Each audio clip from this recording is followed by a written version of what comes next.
ஜெய் ஸ்ரீராம். என் பெயர் கவிதா அறிவழகன். என்னுடைய பதிவு எண் 719. ஸ்ரீராம பிரானின் பொற்பாதங்களை தொட்டு வணங்கி இன்றைய தலைப்பு ராமர் இருக்குமிடமே அயோத்தி. ராமனுடைய மணக்கோலத்தை கண்டு மகிழ்ந்த தசரதன் அவரை ஆட்சியில் அமர்த்தி மணிமுடி தரித்து அரச கோலத்தில் காண விளைந்தார். அதற்கு காரணம் ராமன் தக்க பருவத்தை அடைந்தார். அது மட்டுமல்லாமல் தசரதன் முதுமையின் நுழைவாயிலில் காலடி எடுத்து வைத்தார். மாட்சிமிக்க ராவணன் வீழ்ச்சி அடைவதற்கு காலம் வந்துவிட்டது என்று அறிவிக்கும் முன்னறிவிப்பு காட்சியாக இது தோன்றியது. உடனே தசரதர் அமைச்சர்கள், சான்றோர், ஆன்றோர், குலகுரு இவர்களை அழைத்து ஆலோசனை செய்து முடிசூட்ட முடிவு செய்தார். தேரோட்டியை அனுப்பி ராமனை அழைத்து வரச் செய்தார். வந்தவரை தசரதன் ஆறத் தழுவி கட்டிக்கொண்டார். மணக்கோலத்தில் கண்ட உன்னை அரச கோலத்தில் காண விளைகின்றேன் என்றார். கோசலைக்கு செய்து போகிறது. ஈன்ற பொழுதினும் பெரிதுவக்கும் தன்மகனைச் சான்றோர் எனக் கேட்ட தாய் என்ற குரட்பாவுக்கு அவள் விளக்கமாக மாறினாள். செய்தி கேட்டு நாடும் நாட்டு மக்களும் மகிழ்ச்சியில் திளைத்தனர். ஆனால் ஒரு ஜீவன் மட்டும் புழுக்கத்தால் மனம் புழுங்கி கூனி குறுகி கொண்டது. அவள் மந்தரை. அவளுக்கு விளைந்த அவமானத்தால் வஞ்சம் தீர்க்க எண்ணி கைகேயியை மனதை கெடுத்து மாற்றி பரதனுக்கு முடிசூடவை என்று வரம் கேள் என்று தூண்டிவிடுகிறாள். விளைவு, என் மகன் பரதன் முடிசூட வேண்டும், ராமன் காடு ஏக வேண்டும் என்று 2 வரங்களை கேட்கிறாள் கைகேயி.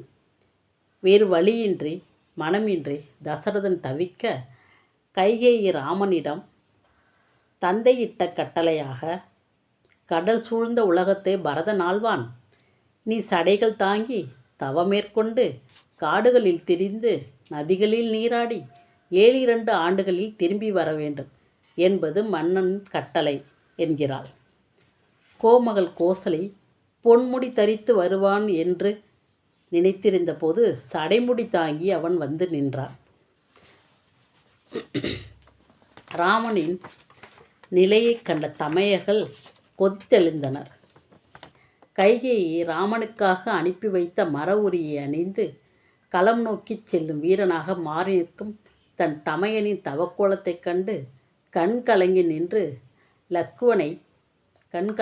லக்குவனை சுமித்ரை தட்டி எழுப்பி தமையனை கண்டு கண்ணீர் விடுவதை விடுத்து, நீயும் மர உரி உடித்துக்கொள், ராமன் வாழும் இடம்தான் உனக்கு அயோத்தி, அவன்தான் இனி உனக்கு தந்தை, சீதைதான் இனி உனக்கு அன்னை, புறப்படு என்றாள்.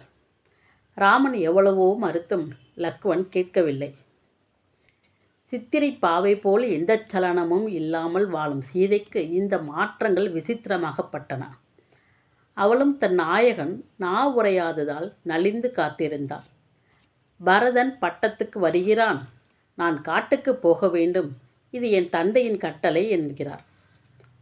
நான் காட்டுக்கு செல்லும் தவசி, நீ வீட்டு ஆட்சிக்கு அமையும் அரசி, இவற்றை நீ தெரிந்து கொள் அலசி என்றார் ராமன்.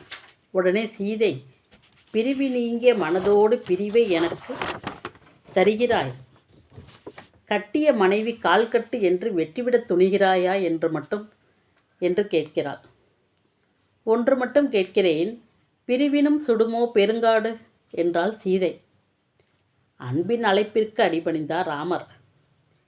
சீரை சுட்டு திருமகள் முன்னே நடந்தாள். தாரை ஒருத்தவன் அவளை தொடர்ந்தான். இவ்விருவர் பின்னால் இலக்குவன் நடந்தான். இவர்கள் வனவாசம் செல்வதைக் கண்டு கருவில் இருக்கும் உயிர் கூட துயர் கொண்டது. மக்களுக்கும் மற்றவர்களுக்கும் சொல்லவா வேண்டும்? இவர்கள் வனம் நோக்கி பயணம் சென்றனர். சுமந்திரன் தானும் தேருமாகட்டும் திரும்பி வந்த செய்தி அறிந்து வசிஷ்டரும் தசரதனும் ராமனை பற்றி வினவினர். நம்பி சேயனோ அணியனோ என்று தசரதர் கேட்க, அதை நான் கவனிக்கவில்லை, மூங்கில் நிறைந்த காட்டில் தானும் தம்பியும் மிதிலை பொண்ணு போயினர் என்றார். சென்றவர் இனி மனம் மாறி வரப்போவதில்லை. அதேபோல் செல்லும் உயிரை நிறுத்துவதனால் விளையப் போவது யாதும் இல்லை என்று இவ்வுலகிலிருந்து விடைபெற்று கொண்டார் தசரத மன்னர். வசிஷ்ட முனிவர் தசரதனின் ஈமக்கடனை செய்து முடிக்க பரதனை அழைத்து வர ஆள் அனுப்பினார். அங்கு ராமனும் நால்வரும் கங்கையை கடந்து வந்து வனம் புகுந்தனர். தவ வாழ்க்கையை மேற்கொண்டனர். இதற்கிடையில் வசிஷ்டர் அனுப்பிய தூதர் பரதனிடம் ஓலை தந்தனர். ஓலை கண்டது பரதன் 7 நாள் பயணம் செய்து 8ஆம் நாள் கோசலை நாட்டை அடைந்து அயோத்தியை அடைந்தான். அங்கு அவன் கண்ட காட்சி கண்ணை பறிக்கும் மலர்கள் வாடி வதங்கி நிற்க, உழவர்களின் ஏர்கள் துறவு கோலம் பூண்டு நிற்க, மகளிர் பூ இல்லா வருந்தலையராய் நிற்க, யாழும் குழலும் இசைப்பாரற்று கிடந்தது. செய்தி அறிந்து துயர் கொண்டான். தாயின் சூழ்ச்சி அறிந்து மனம் நொந்தான். கோசலையின் பாதம் பணிந்தான். பரதனை நாட்டை ஆள்க என்றாள். ராமனை அழைப்போம், வரவில்லை என்றால் பார்ப்போம். பரதன் ராமனை காட்டை விட்டு நாட்டை ஆள அழைத்தான். ஆனால் தந்தையிட்ட கட்டளை 14 ஆண்டுகள் கழித்து வருகிறேன், அதுவரை நீ ஆட்சி செய்க என்றார். பரதன் மறுத்தும் என் ஆணையால் பாரினாள்க என்றார். அதற்கு மேல் பரதனால் பேச முடியவில்லை. நின் திருவடி நிலைகளை ஈக என்று அழுத வண்ணம் கேட்டு 2ஐயும் தரையில் வைத்து வணங்கி மணிமுடியாய் அவற்றை தலையில் தாங்கி பரதன் அயோத்திக்கு செல்லவில்லை. கோசல நாட்டின் தென் எல்லையில் இருந்த நந்தியம்பதியை அடைந்து சிம்மாசனத்தில் ராமன் திருவடிகளை வைத்து வணங்கி வழிபட்டு ராமன் ஆட்சியை